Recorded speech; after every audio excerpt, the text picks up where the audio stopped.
لك استاذي كم زين راضي. السلام عليكم. لك اخباران لك استاذي جوړ تا یاره کنه زه خیر خو چې برابر کوم دی نو د رباط نه رالمه ماشاء پته راته الله. لګېدلې وه چې محترم جناب شیخ عبدالعزیز صاحب چې کوم دی هغې راځي دلته نو د هغې خطبې اورېدو لپاره رالمه. ماشاء الله جزاك الله. یار استاذ ډېر تکلیف دی وکړو دې بارانه کې.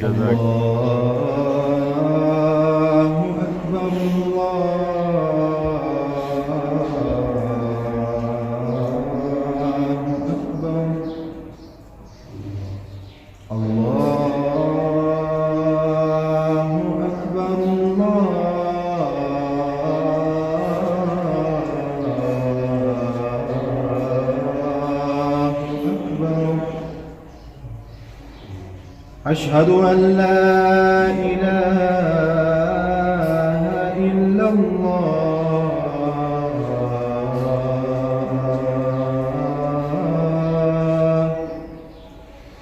أشهد أن لا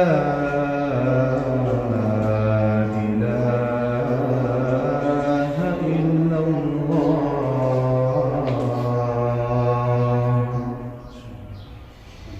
أشهد أن محمدا رسول الله.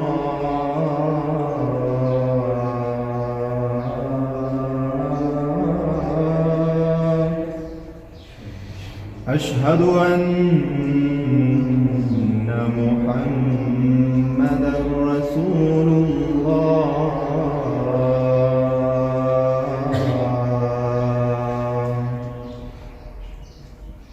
حي على الصلاة.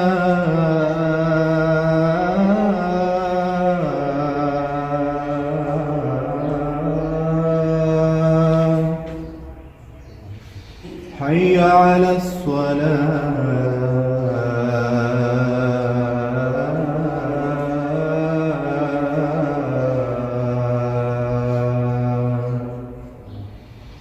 حي على الفلاح.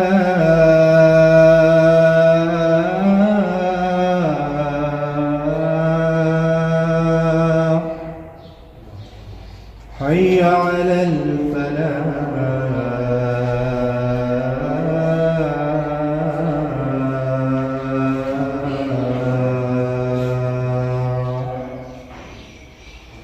الله أكبر.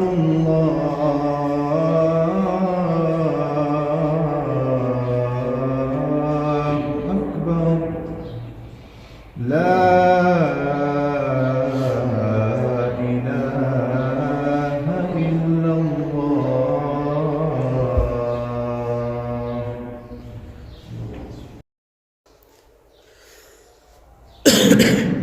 إن الحمد لله نحمده ونستعينه ونستغفره ونعوذ بالله من شرور أنفسنا ومن سيئات أعمالنا. من يهده الله فلا مضل له ومن يضلل فلا هادي له. وأشهد أن لا إله إلا الله وحده لا شريك له وأشهد أن محمدا عبده ورسوله. يا أيها الذين آمنوا اتقوا الله حق تقاته فلا تموتن إلا وأنتم مسلمون. يا أيها الناس اتقوا ربكم الذي خلقكم من نفس واحدة وخلق منها زوجها وبث منهما رجالا كثيرا ونساء فاتقوا الله الذي تساءلون به والأرحام إن الله كان عليكم رقيبا. يا أيها الذين آمنوا اتقوا الله وقولوا قولا سديدا يصلح لكم أعمالكم ويغفر لكم ذنوبكم ومن يطع الله ورسوله فقد فاز فوزا عظيما. أما بعد فإن خير الحديث كتاب الله وخير الهدي هدي محمد صلى الله عليه وسلم وشر الأمور محدثاتها وكل محدثة بدعة وكل بدعة ضلالة وكل ضلالة في النار. فأعوذ بالله السميع العليم من الشيطان الرجيم. من عمل صالحا من ذكر أو أنثى وهو مؤمن فلنحيينه حياة طيبة. وقال سبحانه وتعالى بسم الله الرحمن الرحيم والعصر إن الإنسان لفي خسر إلا الذين آمنوا وعملوا الصالحات وتواصوا بالحق وتواصوا بالصبر. شیخ الاسلام ابن قیم رحمت الله علیه د دې خبرې تذکرہ په خپل کتابو کې کړی ده. وای کله به مونږه پریشان شو شیخ الاسلام ابن تیمیه رحمت الله علیه ملاقات ته ورغلو. د هغې د مجلس د ملاقات په وجه مونږ ته به سکون اطمینان راحت حاصل شو.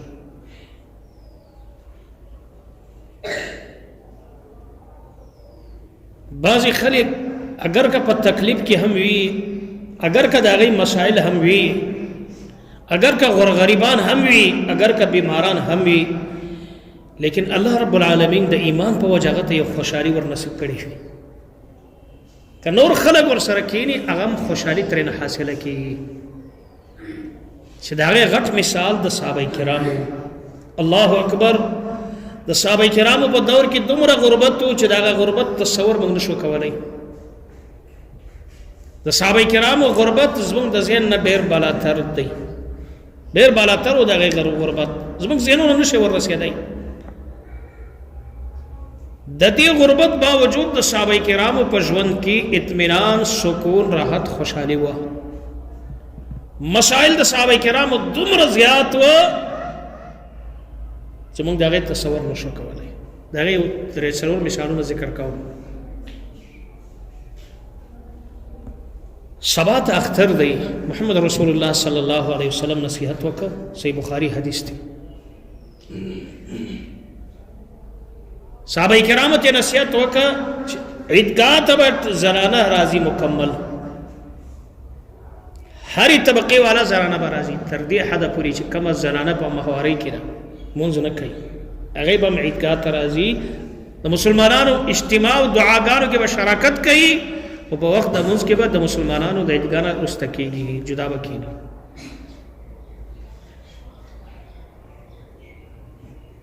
صحابو تپوس وکړه چې یا رسول الله که د کومې زنانه و برقې چادریانې نه وي دا به څه کوي؟ دا هم راتلی دا به څه کوي؟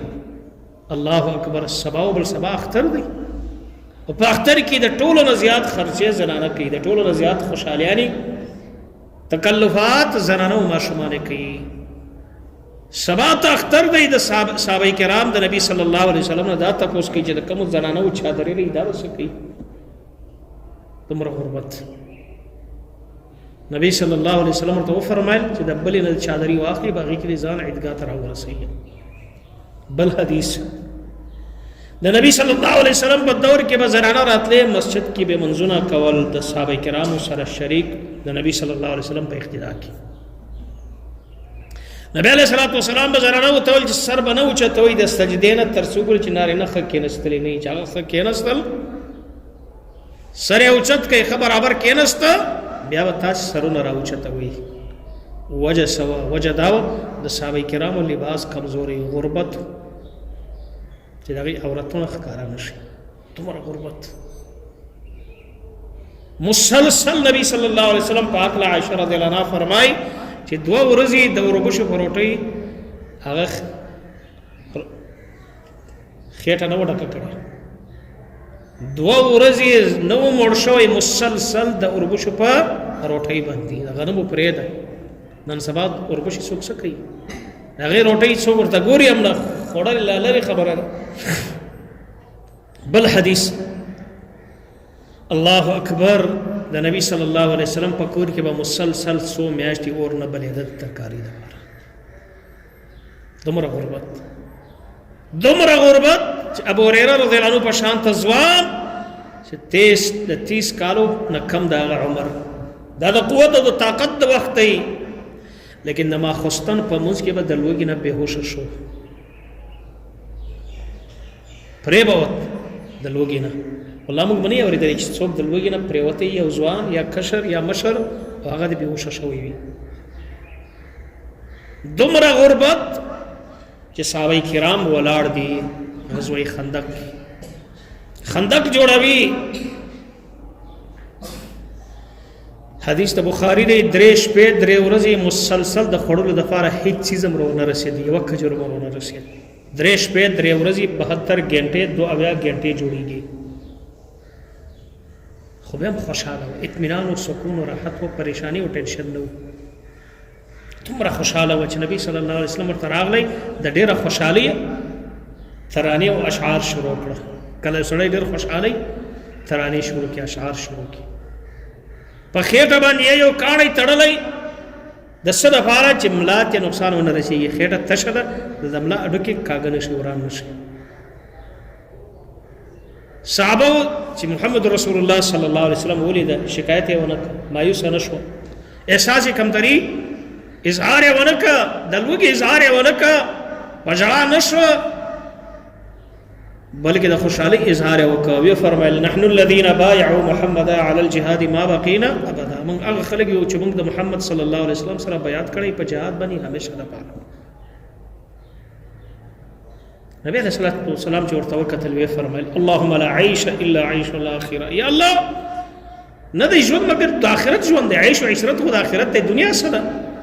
یا الله کچر د غلطي شوې د خلکو نه د انصار او مهاجرو ته مغفرت ورکړه، مغفرت ور نصیب کړه، بخښنه ورته وکړه. سوال زمونږ په دور کې دومره نعمتونه دي چې دا نعمتونه د صحابه کرامو د ذهن نه ډېر بالاتر د دې ټولو سهولتونو نعمتونو باوجود د عیش او عشرت باوجود د دې دومره مالدارۍ اسبابو باوجود زمونږ په ژوند کې د هغې لسمه حصه خوشحالي نشته، اطمینان نشته، سکون نشته، راحت نشته، ټینشن دی، پریشانیانې دي. څه وجه او ژوند د خوشحالۍ، د راحت، د اطمینان، د سکون، د آرام، د تسلي نوم دی. انبیاء کرامو په خپل دعوت کې یوه حصه د دعوت دا وه چې خلکو به تسلي ورکول، خوشحاله به ساتل.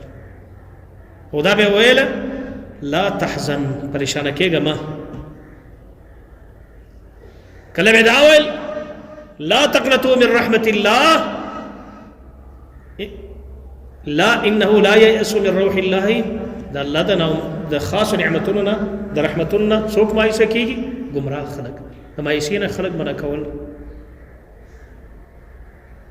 ژوند هغه ژوند دی چې په هغه کې اطمینان، سکون، راحت، خوشحالي وي. نبی صلی الله علیه وسلم به دا دعا ډېره کوله ربنا آتنا فی الدنیا حسنه. یا الله په دنیا کې هم ښایسته د اطمینان والا ژوند راکې، ښایسته ژوند راکې، سکون، اطمینان، راحت، خوشحالي پکې، هغه د اسلام ژوند دی. او په آخرت کې هم دا اطمینان والا ژوند راکې چې د جنت ژوند دی. نبی علیہ الصلوۃ والسلام به دا دعا کوله اللهم انی اعوذ بک من الهم والحزن. یا الله ما وساته د ټینشن او د پریشانۍ نه، ما د ټینشن او د پریشانۍ نه وساته. دا ډېر غټ عذاب دی.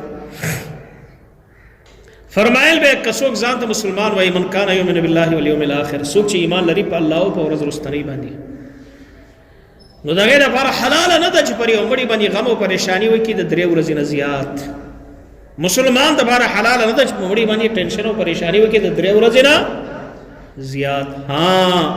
غم ښکاره کوي به زنانه په خپل خاوند باندې 4 میاشتې لږ شپې، د دې نه بغیر غم به نه ښکاره کوي پر مړي د 3 ورځې نه زیات. دا د الله نه دی خوښ. نن موږ او تاسو ولې په ټینشنو کې یو؟ حالانکه زموږ او ستاسو نعمتونه دومره داسې یو غټ غټ نعمتونه را سره دي چې اسلاف د دې نعمتونو نه محرومه وه، دې ته زیان نه رسېد. د ګاډي د هغې په دور کې نه وه، دې ګاډو ته د هغې زیان نه رسېدی، دې موبایل ته، دې بجلۍ ته، دې پنکو ته، دا پاخه روډونه، څومره سهولیات دي زموږ سره، د دې ټولو باوجود ټینشن دی. عزتمندو د ټینشن وجه سره، د ټینشن وجه دا ده چې زموږ سهولیتونه ځان ته راجمع کوو. اطمینان، سکون، راحت په دې دنیوي اسبابو کې نشته، دا په ایمان کې دی. ایمان کې سوچ نه کوو. څومره مال چې موږ دنیوي اسباب باندې خرج کوو د آرام او د اطمینان او د سکون دپاره، حالانکه دا ضرورتونه دي، دا د ضرورت د پوره کېدو څیزونه دي. په دې کې اطمینان، سکون، راحت او آرام پکې نشته. آرام، سکون، اطمینان په ایمان کې دی. ایمان او هغې دپاره موږ خرچه نه کوو. ایمان باندې مال نه لګوو. د ایمان د حفاظت دپاره، د ایمان د ډېروالي دپاره، د ایمان د علاج دپاره موږ مال نه لګوو. او اطمینان او سکون، راحت په دې اسبابو کې نشته. که په دې اسبابو کې وای د ټولو نه زیات پرسکون ژوند به د چا وای؟ د کافرو. او کافر همیشه په ټینشن کې دی اطمینان پکې نشته سکون نشته د هغې په ژوند کې راحت او خوشحالي نشته کافران چې کله وده کېږي د نیشې ګولۍ خوري د آرام ګولۍ خوري زمونږ غریب طلبا په مدارسو کې چې د هغې جیبونه تش دي خوراک ساده لباس ساده رہن سہن ساده مدرسه ساده بستر ساده ماحول ساده کمرے ساده هر څه ساده لیکن چې دا سر پر ځمکه کېږي بیا ودی ټینشن نه وي ورسره اطمینان سکون راحت د هغې په ژوند کې شیخ الاسلام ابن تیمیه رحمت الله علیه به فرمایل که کافرو ته پته ولګېږي چې په اسلام او په دینداري کې څومره سکون او آرام او خوشحالي ده دا به په زور زموږ نه واخلي هغې ته پته نشته هغه دوکه شوي دي قرآن فرمایي یا ایها الناس ان وعد الله حق ای خلکو د الله ټولې وعدې حق دي فلا تغرنکم الحیات الدنیا تاسو دې دوکه نه کړئ دا ژوند د دنیا معیشت او اسباب د دنیا کې تاسو دوکه نه کړئ ډېر خلک په دې کې دوکه دي الغرض اطمینان سکون راحت دا د ژوند بهترینه حصه ده اصلي ژوند هغه دی سړی وچه روټۍ خوري خو خوشحاله ژوند دی سبق یې دا چا په ژوند چې مالدار دی کروڑپتی دی لیکن اطمینان نشته ورسره سکون نشته ټینشن کې او اطمینان سکون الله په څه کې خیر په ایمان کې الله قرآن کې فرمایي من عمل صالحا من ذکر او انثى چا چې ښایسته عمل وکړي کدا نارینه وي که زنانه وي په داسې حالت کې چې دی مؤمن دی فلنحینه الله قسم دی زما یقینا ضرورا موږ دوی ته ښایسته ژوند ورکوو په دنیا کې الله وعده ده الله خپل د وعدو مخالفت نه کوي اطمینان ورکوو سکون ورکوو راحت ورکوو صحابه کرامو په ژوند کې څومره اطمینان و جهادونو ته به لاړه زخمیان به شول د آرام ګولۍ نه وې د آرام دپاره انجکشن نه و شربتونه نه وه ډریفونه نه وه لیکن خوشحاله و ایوب علیه السلام په هکله صحیح حدیث دی چې 18 کاله بیمار الله سره توجه ټینشن یې نه دی کړی همیشه به ویل رب انی مسنی الضر وانت ارحم الراحمین مسائل به پیدا شوه دنیا دار المسائل پخوا هم اوسم د سلفو مسائل ډېر زیات وه زموږ مسائل کم دي ځکه د سلفو ایمانونه مضبوطه وه عزتمندو څومره چې ایمان مضبوط دي دومره د الله د طرفه مصیبتونه کم راځي زیات راځي څومره چې ایمان کمزوري مصیبتونه ابتلاات کم وي د سلفو د صحابه او د تابعینو د انبیاو ایمانونه ډېر مضبوط وه یبتلى الرجل على حسب دینه ابتلاات کې دي چې په یو سړي باندې په اندازه د دین د هغه کې دین زیات وي ابتلاات یې زیات موږ باندې نعمتونه زیات دي الله خبر دی دا نشي برداشت کولی خرابېږي د انبیاو د صحابه کرامو ایمانونه ډېر مضبوط وه ابتلاات یې مضبوط وه سوال دا دی چې موږ خو ایمان ولای ولې زموږ د ولې زموږ د ټینشن نه ختمېږي ولې پریشان جواب دا دی چې د ایمان نه دی ایمان په زړه کې یو کیفیت وي چې د انسان په ژوند کې تبدیلي راځي د هغه په وجه باندې ایمان په دماغو کې نه وي ایمان د ژبې اقرار نه دی صرف ایمان دننه په زړه کې وي الله قرآن کې فرمایي قالت الاعراب آمنا دیحاتیانو به دا خبره کول د بانډو والا صحرایانو به دا خبره کول چې آمنا فخر به کوي چې موږ ایمان والا یو لکه په دې دور کې بعضې خلک ډېر فخر کوي قرآن او حدیث والا یو کتاب او سنت والا یو فلان یو فلان عمل یې نه وي الله ورته وفرمایل لن تؤمنوا تر اوسه تاسو ایمان نه دی زده کړی ولكن قولوا اسلمنا دا ویلی شي چې موږ د ظاهري ډانچه د اسلام زده کړی مسایل مو زده کړي نظریات مو زده کړي ولما يدخل الايمان في قلوبكم تر اوسه ایمان ستاسو په زړه کې داخل شوی نه دی ایمان په زړه کې دننه وي او د ایمان د باره مکی دور کې 14 کاله مسلسل نبی صلی الله علیه وسلم په صحابه کرامو کار وکړ 14 کاله منځ فرض نه و روژه زکات حج جهاد د فرایض نه و عبادتونه نه و صحابه کرامو په څه باندې کار کوه ایمان په زړه کې د الله تعلق ساته په زړه کې امیدونه د الله سره جوړول دا زړه برابرول د الله د رابطې سره دا زړه برابرول د الله د محبت سره د زړه کې د الله خوف مینه دا ټول چیزونه د زړه اعمال بروسه د الله سره برابرول د مهنت غواړي پریکټس غواړي وخت غواړي کوشش غواړي دا وجه ده چې مخکنی صحابه او حیثیت د ورستنو نه زیات دي. الله فرمایي لا یستوی، دواړه برابر نه دي ورستنی صحابه او مخکنی په درجاتو کې د ایمان په لحاظ. اگر چې وکلن وعد الله الحسنى، د هر یو سره الله وعده د جنت کړي، لیکن فرق پکې شته. فرق پکې شته. لکه یو حدیث تاسو ته پیش کوم، ایمان خالد بن ولید جګړه راغله، تلخ کلامی راغله د عبدالرحمن بن عوف سره. خالد تاسو ټول پیژنئ، واړو ماشومان مشران ټول پیژنئ چې د اسلام یو سپه سالارو، جهادي کمانډرو، فاتح اسلام. اتتوري په یو جنگ کې د کافرانو په سټونو په وګو باندې مات کړي، دغه باډو کې مات کړي. اتتوري اخر کې یو یمنی توري په لاس کې پاتې شو، ډېره مضبوطه توره. نبی علیہ الصلوۃ والسلام هغه ته لقب ورکړي چې سیف من سیوف الله، د الله د تورو نه شاندار توره ده.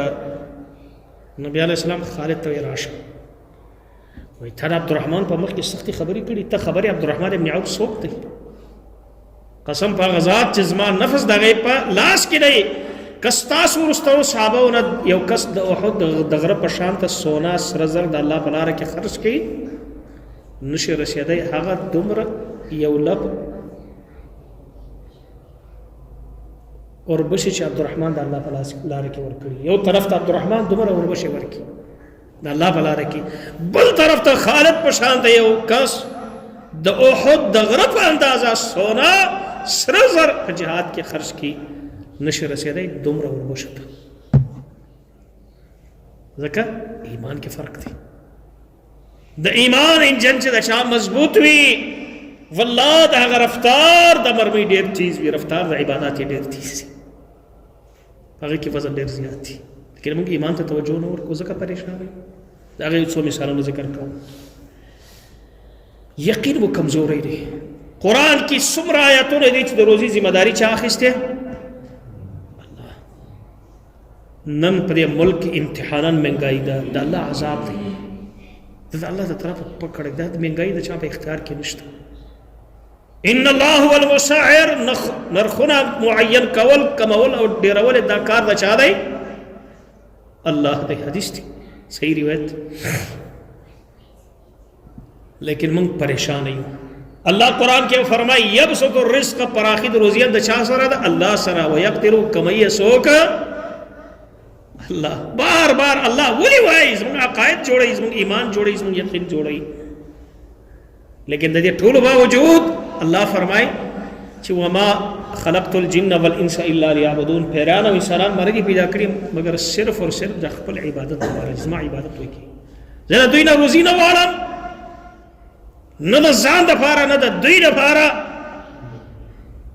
فرمایي وامر اهلک ای نبی، ای مخاطبه امر کوه خپلو بچو ته د مونځ، دا ستا ذمه داري ده. واصطبر علیها، په دې باندې مضبوط شه. لا نسألک رزقا، موږ ستا نه غواړو، ته مسؤول د روزي نه یې. نحن نرزقک، روزي موږ درکو.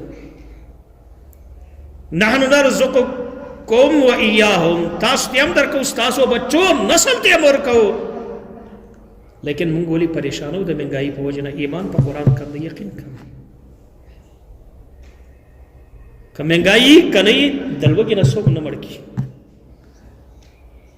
نن سبا چې د هسپتالونه ډک دي، دا د لوږې په وجه ډک نه دي، دا د ډېرو خوړلو په وجه، د ډېرو خوراکونو په وجه، د ډېرو عیش عشرتونو په وجه خلک د ډېرې مستۍ په وجه هسپتالو کې بستر دي. د ډېرې بیماریانې شوګر، بلډ پریشر په څه وجه کېږي؟ خوراکونو په وجه، بې احتیاطي په وجه.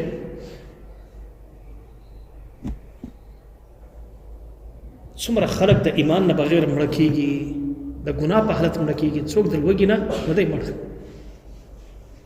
د دې مثال ساده داسې دی.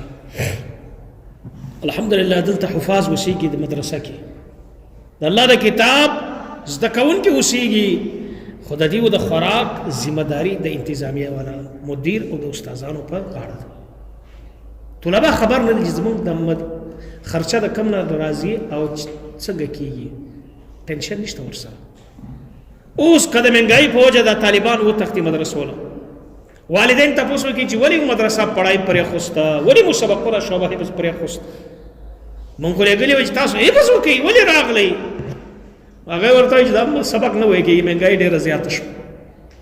پلار مور ورته چې بیا عقلانو اے نادانو د خوراک او د سکاک ذمہ داری د چاو انتظامی والا ستا په ځکه کارو سبق مونږ له غلې سبق د سبق ستا کارو الله فرمایي جزما ذمہ داری صدا روزي ورکول ستا ذمہ داری صدا عبادت او مونږ د الله د ذمہ داری په اړه پریشان یو ډېر خلک جاړي د ملک سره بس کیږي هیڅ هم نه کیږي د الله نبی فرمای لل فقر اخشى علیکم د فقر په وجه تاسو نظر لیکيږي نه به تبا کیږي زه نه یریږم د فقر نه زه یریږم د دنیا په وجه تاسو ګمران کیږي د دنیا به تمره زیاتیږي فرمای خرچي او صدقې کوي داس وخت راځي یو سړی د زکات او باسه خلک به نه قبلې وکه پرون غلا وای ټیکو نه نظم ضرورت نشته پر ځمکه بس سونا پرتوي ډیرانو نه وي د سونه هر ځای کې به پرتوي څوک ورته ګوري نه یو سړی برازي وای ما غلا کول په دغه وجه زما لاس وټشوي څونه بیا خلو بل برازي وای د دې دنیا په وجه ما سره رحمت قطع کړي و تر ورونو سره می جګړې کړي وي او دا دنیا څومره ډیره شو سلې ونه د ایمان کمی ده هر سړی ویریږي چې حالات کیږي لا هر سړی پریشان دی عزتمند د ټولو مسائل حل ایمان د ایمان قرآن کې الله فرمای چې کوم مصیبت راځي په دې وجه چې کوم کارونه ستاسو لاسونو کړی دي په دې وجه راځي وما اصابکم من مصیبه فبما کسبت ایدیکم کوم مصیبت چې راځي په دې وجه ستاسو د غلط کردار په وجه راځي خپل اصلاح وکړئ مونږ خپل اصلاح نه کوو او غواړو چې دا هر مصیبت دې ختم شي نه ختمېږي د سبق مقصد ایمان دی د الله سره تعلقات دي اسباب بنوي ستا ایمان به ایمان بالغیب الله قرآن کی اول صفت مومن کم ذکر کړي یؤمنون بالغیب اول صفت ایمان بالغیب دی هیڅ بنئ ټول خلک بجاړي پریشان وي او ستا به یقین د الله په ذات باندې ایمان بالغیب پدې دغه مثالونه محمد رسول الله صلی الله علیه وسلم جهاد نه را واپس روان دي په سفر کې صحیح حدیث دی ستړي شو د ګرمۍ وخت د ګرمۍ سیزن دی د ګرمۍ وخت صحابه کرام ته اډر وکړي چې آرام وکړي د دیونو د سوري نه لاندې صحابه تقسیم شو د ونو د سوري نه لاندې الله اکبر پدې کې نبی صلی الله علیه وسلم یو لري ونی نه لاندې چې صحابه نه لري والته آرام وکړ خپل تورې زوړند کړ د ونی په څنګه باندې مشرک کافر دشمن چې ولید چې نبی صلی الله علیه وسلم یوازې د اراده د تورې راوېستل خکته کړ نبی علیہ السلام سر ته ودرې دی ورته ویل مې يمنعک مني تاب او څوک زمانه خلاصي اوس څوک دې خلاصي نبی علیہ السلام پریشان نشو شیخ نه کابل ګورو تا غبراو نشو ونه یې دا ټینشن او پریشانی ونه کړه فورن سوال الله دا حدیث د سره پاره د ایمان ته جوړېدل نه پاره هغه کافر مشرک او پړکې د لاسونه و خو زید تور تر نه پرې وته حیران شو نبی صلی الله علیه وسلم راواخسته وای تا به څوک خلاصي زما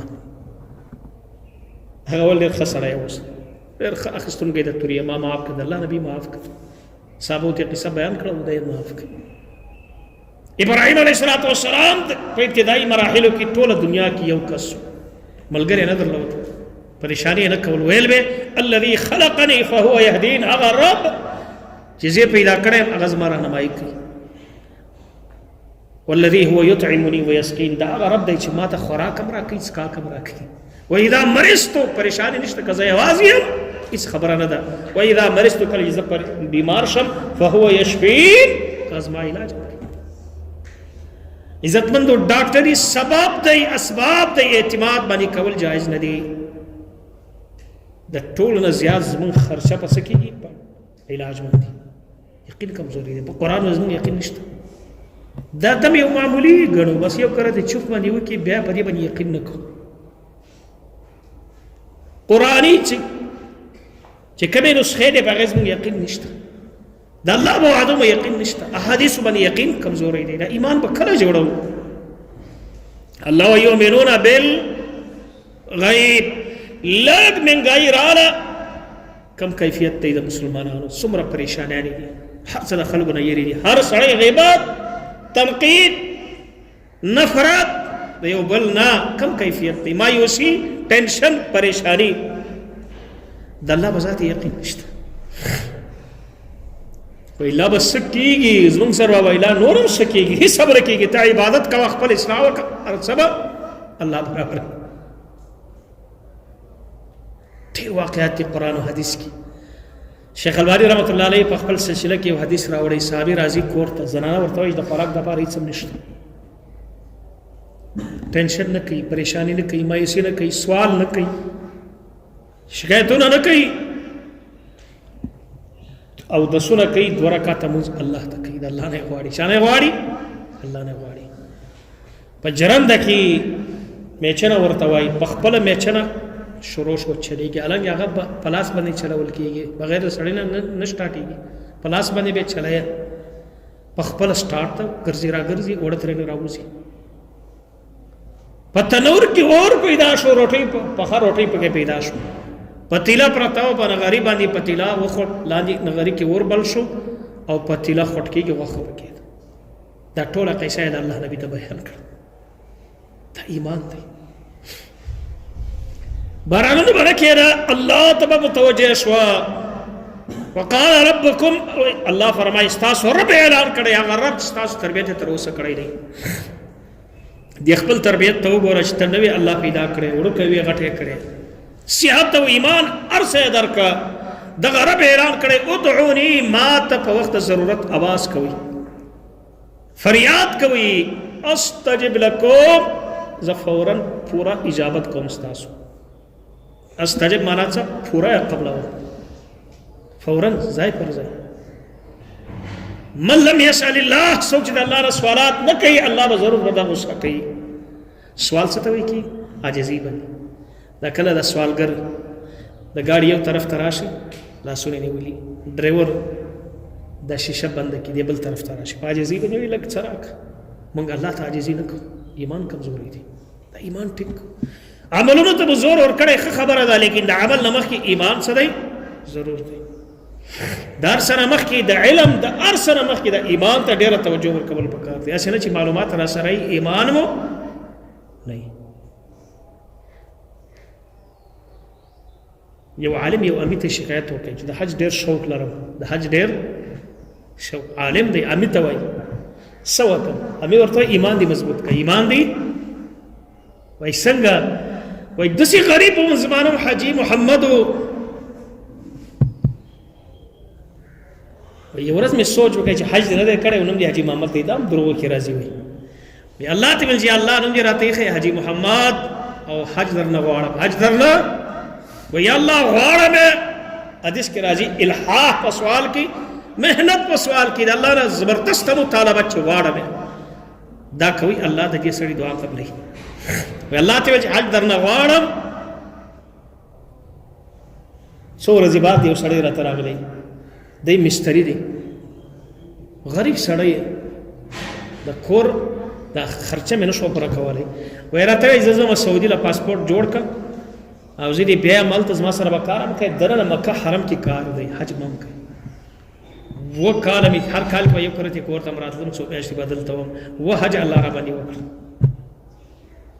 وایي غلطي مې دا کړې وه چې ما الله ته ویل چې حج غواړم نو که مې ما ورته ویلي وه چې 10 غواړم الله 10 را باندې کول ولته د سعودي پیسه هم ډېره زیاته ده حرم مکې کې کار کول 2 کاله مسلسل حج کول او بیا کور ته هم راتلل دی عالم چې ما د رب العالمین نه داسې مطالبه وکړه چې واقعي ما علم کړی خو ایمان مې نشته وایي الله ته وایي چې الله زه هم داسې کال حج غواړم وایي رب العالمین هغه کال بغیر د خرچې نه حج را باندې وکړه په داسې طریقه باندې زما ګمان هم نه د ایمان جوړول پکار دی ایمان څه کول پکار دی بیماری دا الله ته سړی متوجه شي شکایت ونه کړي الله اکبر یو محدث دی وایي 2 کاله زما تبه کېده خپله ښځې ماشومانو مور ته مې خپله مور ته ما نه دي ویلي چې زما تبه کېږي څوک را خبر نه و 20 کاله وایي زما د سترګې کار نه کوئ ړنده شوه روغه و څه مې لیدل نه لیکن ما چاته شکایت نه ده کړې زما سترګه ړنده ده الله سره مې تعلقات جزا فضا چاته کول الله د الله نه بل مهربانه په دنیا کې نشته موږ او تاسې د الله نه لرې شو الله مهنګایي را باندې راویسته د دې دپاره لعلهم يرجعون الله وجدا خلق الله ته متوجه شي ګناه پرې دي نه پرې دو ته ګوره زلزلې څومره غټې جټکې را روانې دي به وخت بارانونه کېږي غلې اوري څومره غټه غلې وشو پرونه په ډیرو علاقو کې چې اطراف کې چې کوم غنم او یخو علاقو کې هغه خراب کړ بلوچستان کې د سیب وخت داس یو غلې وشو چې د باغونه ټول برباد کړ ټول سیب لاندې را پریوت ټول خلک حیران دي کله سیلاب را رواني کله زلزلې وي کله مهنګایي وي کله به وخت بارانونه وي کله غلې هوري غټه غټه غلې لعلهم يرجعون الله وای د دې د بهار چې د خلق الله ترجو کې ګناهونه پرې دي الله تعجب کوي مالکم لا ترجون لله وقال د دومره عذابونو باوجود ولې د الله عظمت خیال نه کوي ولې ګناهونه نه پرې دي الله وای ونخوفهم ذل خلق يروا فما يزيدهم الا طغيانا كبيرا دا يرول زما د دوی نور سرکشي هم زیاتی عجیب نه ده نو عزتمند د ټولو مسائل حل ایمان ځان اصلاح کول خپل د ځان اصلاح د کوم نه شروع کیږي د مونږ نه د خپل د ایمان سره سم د عبادت او فرایض هم خیال کوي ډېر توجه دي پر صحیح ایمان مسائل د الله په کنټرول کې دي حل زموږ سره دی سدي اصلاح حسن بصری رحمت الله علیه به فرمایل کله کله وایي غلطي وکم د غلطي اثرات په خپل بدن کې وینم بدن می ډیلا سست بیماریاں رکی پیدا شي عبادتونو شوق ختم شي د الله طرف ته سیر سفر ختم شي د دې ګناه سره د خپل خزي په اخلاق کې وینم هغه خزه چې مطیع فرمانبردار او اوس دې خبره نه مني د ګناهونو اثرات د بچو پر فرمانی کې وینم د ګناهونو اثرات د خپل دغه په کوی کې وینم چې غوا کوی کمی کړي لته غرزي نه مې پرې دي چې د پیتر نه راو باسو یو محدث دی چا دروازه وټکول د ټکولو سره کنځري ورته شروع کړ الله اکبر دی محدث سوچ وکړي چې ما دومره عزت دی په دنیا کې خدای ما ته کنځري کوي غلطی را نشوي نه هغه ته ورغله زری زری او د سوکې رااله په مزو درې دی الله ته توبه وسته یا الله کوم غلطی شي ما معاف کړه ولی هر مصیبت چې راځي د غلطیانو په وجه باندې د چې دا دوه رکعاته منځ وکړي هغه سړي کې تبدیلی الله راويستل چې د دروازه کلاو کړه هغه وجړل معافي تر نه وخت وای زنه نه پیګم چې ما ته څومره غوسه راغلی ناکی راغلی معافي در نه غواړم د ګناہوں اثرات تر اسمان او تر زمکې زی سمندرونو جنگلاتو کې زی د ګناہوں څه معمولی چیز نه دي قرآن فرمایي ظهر الفساد في البر والبحر دا فسادونه بے برکتیان چې ښکارا شوې په ټوله دنیا کې په سمندرونو په خشک سره په صحرا کې د خلکو د غلطیانو په وجه د دې لپاره چې الله بعض سزاونه د دوی د ګناه ور باندې وسکي او د خلک الله ته متوجي شي توبه وباسي د دې مثالونه زمونږ د ګناهونو په وجه په دې عمر کې اوس برکت نشته په خو به عمرونه وګدوه ورځې به نه ختمې دي کال به دومره اوږد شو هفته او میاشت به اوږده شو نن سبا زر زر تېرېږي د ګناهونو اثرات په عمر باندې راغلی د ګناهونو اثرات په اوبو باندې راغلی د اوبو هغه ذایقه نه ده پخوا چې کومه ذایقه وه د میوه هغه خوند او ذایقه برکتونه نه دي پخوا چې کوم وه ابو قحزم تابعي وایي زه لاړم مصر ته یو غنم به داسې د غنمو بورۍ پرته وه دومره غټ غنم وه لکه د کجوري دا کم هډوکی چې دی دومره غټ وه لیکلی وه چې دا د هغه دور دی چې په کم دور کې خلک نیکان وه الله اکبر مالټه یې 2 ځایه کړې وه نیمه مالټه د اوښ په یو طرف باندې وه نیمه په بل طرف باندې عیسی علیه السلام چې کله راشي حدیث صحیح روایت دی مشکات کې د انګور د انار یو انار به د انار څوک وخوري دا نیم طرف به داسې خلکو دغه کړي یو قبیله به د هغې نه لاندې اوسېږي خلک به اوسېږي د یوې ګډې شوده به دومره زیات شي څومره خلک به څکي دومره برکتونه به وي الله به زمکې ته وایي چې خپل برکتونه ورسره وباسه ځکه چې دینداري ده د دین اثرات د عبادتونو اثرات په دې ملک باندې کېږي چې کله نافرمانیانې د دې اثرات په مهنګایو په کرنسیو په غنمو په اسمانو په ځمکه به دې ټولو باندې راځي لیکن موږ څه وایو هغه عقیده ساتو چې کومه عقیده د نور خلکو وه په پخواني دور کې وای ستاسو په وجه باندې دا غربت راغلی، دا د انسانانو په وجه نه راځي، دا د ګناهونو په وجه راځي. په څه وجه؟ مخکرو خلق به ویل انا تطیرنا بکم، دا سپیروالی ستاسو په وجه دی. الله هو من عند انفسکم، ستاسو د ګناهونو په وجه دی. دا تعلق د حکومت سره نه لري، د وزیر سره نه لري، دا تعلق د اشخاص سره نه لري، دا تعلق زمونږ د ګناهونو سره لري. خپل اصلاح وکړو، دا وخت د اصلاح دی، دا وخت د څه دی؟ اصلاح دی. امام شافعی ته امام وکیع وای شکوت الى وکیع سوء حفظی، امام شافعی وای ما شکایت وکړ خپل استاد وکیع رحم الله ته چې یاداشت میں کمزوری دی، اغرات الګناهونه پرېږده. برکت ولی نشته په حفظ کې، برکت ولی نشته په کتابونو کې، برکت ولی نشته په حاصلېدلو د علم کې، برکت ولی نشته په صحت کې، په وخت کې، په عزت کې. غلطي په وجه که خپل اصلاح وکړو الله څه کوي؟ هر څه راته اسانه کوي. رب العالمین دې د عمل کولو توفیق راکړي. سبحانك اللهم وبحمدك اشهد ان لا اله الا انت استغفرك واتوب اليك.